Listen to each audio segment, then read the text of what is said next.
Hey everybody, how's it going? Carnegie here. Today we're going to be talking about Malygos 10-man. So tanks, whenever you're first starting the fight, you want to pull him and spin him so his face is aiming out of the ring away from the group. Think of it as exactly similar to Saffron. It's pretty much the same fight, same concept. You know dragons and WoW. Frontal cone, maybe a cleave, tail swipe, and you're done. Except I don't believe Malygos does a tail swipe.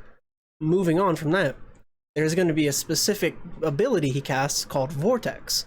If you have the DBM add-on installed, it'll call out when it happens, and trust me, you'll notice when it happens because everyone goes flying up in the air.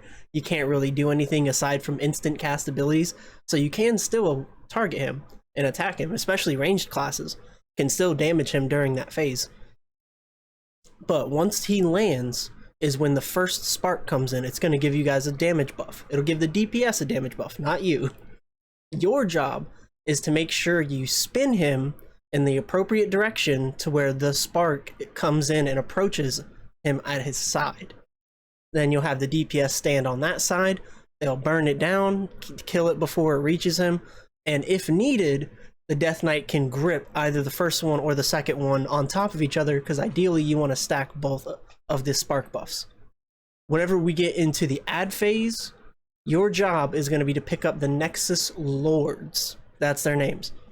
You're going to pick those up that come down, and then once you have aggro on them, you want to pull them to the nearest shield that spawns. That way it reduces the damage that everyone else is taking around that mob from the other adds that are still in the sky.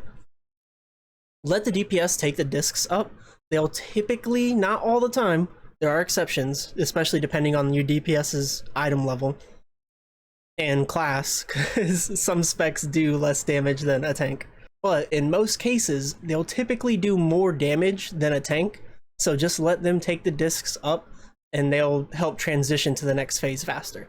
If there's a free disc, absolutely take it. Don't just sit on the ground doing nothing.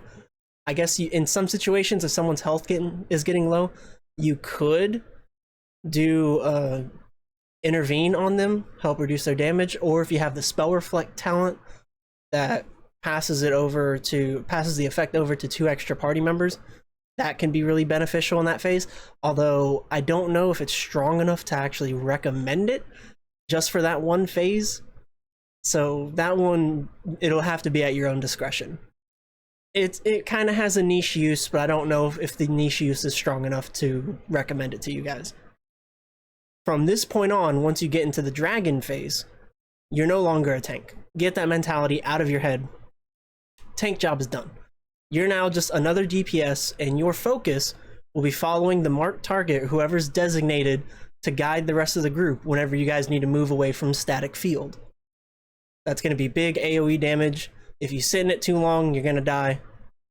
So that'll mostly be your job, while you're maximizing damage stacks on the dragon. You're another DPS. There is a defensive ability that comes with the dragons, but you're only ever going to use it if he targets you for his special attack. I can't remember what the ability is called off the top of my head. Doesn't really matter. You'll know when it hits you.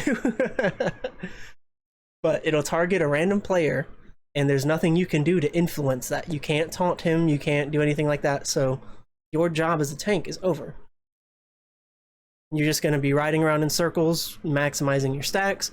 1, 2, 2, and you're done. Congratulations on your Malygos kill.